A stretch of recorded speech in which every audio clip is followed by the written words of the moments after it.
नमस्कार, आप देख रहे हैं आज तक। आपके साथ मैं हूं सईद अंसारी। स्वागत है आपका हल्ला बोल।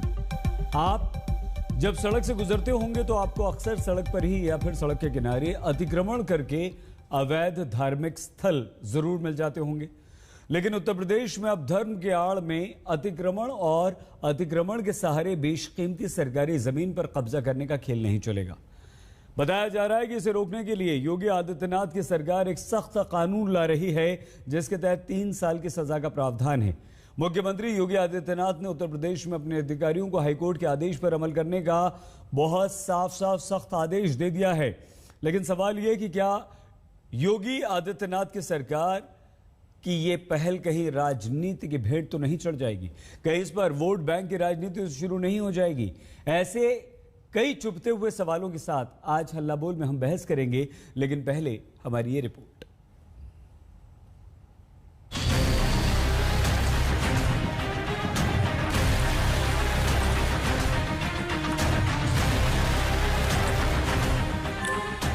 अवैध धार्मिक स्थल पर प्रशासन का डंडा चला तो बवाल मच गया। बाराबंकी में जमकर पथराव हुआ, लेकिन योगी सरकार एक्शन के मूड में है। राज्य सरकार ने साफ कर दिया है कि सड़कों पर और सड़कों के किनारे अतिक्रमण करके बनाए गए अवैध धार्मिक स्थलों को हटाया जाएगा। इसके लिए योगी सरकार कानून बनाने की तैयारी में है। देखिए, सड़क के किनारे जो धार्मिक स्थल हैं, उनको लेकर जो आदरणीय योगी सरकार का निर्णय है, ये जनहित का निर्णय है। और धर्म भी यही बताते हैं कि जनता के हितों के लिए कोई चीज बाधा नहीं बनना चाहिए। और जनहित के लिए अगर कोई निर्णय लाया जा रहा है तो सर्व धर्म के लोगों को उसका स्वागत करना चाहिए।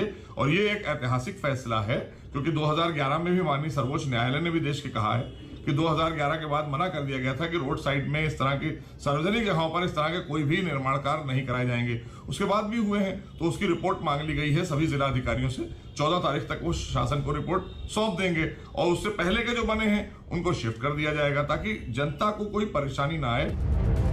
योगी सरकार ने जिला प्रशासन को कुछ दिनों पहले ही आदेश दिया था। सबसे अवैध निर्माण की लिस्ट मांगी गई है। कानपुर प्रशासन ने 200 ऐसी जगहों की शिनाख्त की है जहां अवैध तरीके से धार्मिक स्थल बनाए गए हैं। धार्मिक स्थलों के संबंध में शासन के द्वारा एक सूचना मांगी गई थी अलग अलग विभागों से, जो कि कलेक्ट करके शासन को पहुंचाई गई है, जिसमें लगभग 200 धार्मिक स्थल ऐसे हैं जो सड़कों के किनारे पे बने हुए हैं। शासन आदेश के द्वारा ये कहा गया है कि जो अभी बने हुए हैं उनको हटाया जाएगा और योजनाबद्ध तरीके से जो है धार्मिक स्थलों को जो है लोगों से कंसल्ट करके बात करके और नियमानुसार उनके ऊपर कार्रवाई की जाएगी। यूपी राज्य विधि आयोग ने ऐसे अवैध धार्मिक स्थलों को लेकर सीएम को प्रस्तावित कानून का ड्राफ्ट सौंप दिया है। आयोग ने 3 श्रेणियों का प्रस्ताव दिया। पहली श्रेणी, एक नियत समय से पहले बने धार्मिक स्थलों को नियमित करने की सिफारिश, जिसमें ट्रैफिक को लेकर कोई बाधा नहीं। दूसरी श्रेणी, ऐसे धार्मिक स्थलों को शिफ्ट कराने या छोटा कराने की सिफारिश की गई। तीसरी श्रेणी, एक नियत समय के बाद बनाए गए धार्मिक स्थलों को हटाने की सिफारिश की गई। ऐसा नहीं है कि देश के दूसरे राज्यों में अवैध धार्मिक स्थलों को हटाने के लिए कानून नहीं है। राजस्थान और एमपी में पहले से यह कानून है, लेकिन यूपी की सियासत की तासीर ही कुछ ऐसी है कि इस कानून के बनने की सुगबुगाहट से ही सियासी हवा गर्म हो गई है। अगले साल चुनाव है, ऐसे में इन मुद्दों को उछालकर विपक्ष योगी सरकार के लिए सिरदर्द भी बढ़ा सकता है।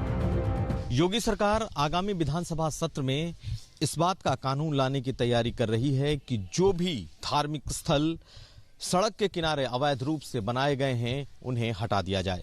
बाकायदा विधि आयोग ने अपना यह प्रस्ताव योगी सरकार को सौंप दिया है और सरकार न सिर्फ इस पर आगे बढ़ चली है, बल्कि अब ये कानून का शक्ल भी लेगा। यानी कि 2011 के बाद से जितने भी धार्मिक स्थल सरकारी जमीनों पर सड़कों के किनारे बनाए गए हैं और जिनसे ट्रैफिक की समस्या हो रही है, वो सब हटा दिए जाएंगे और बहुतों को उनके पहले वालों को नियमित करना होगा। कुमार अभिषेक, लखनऊ, आज तक।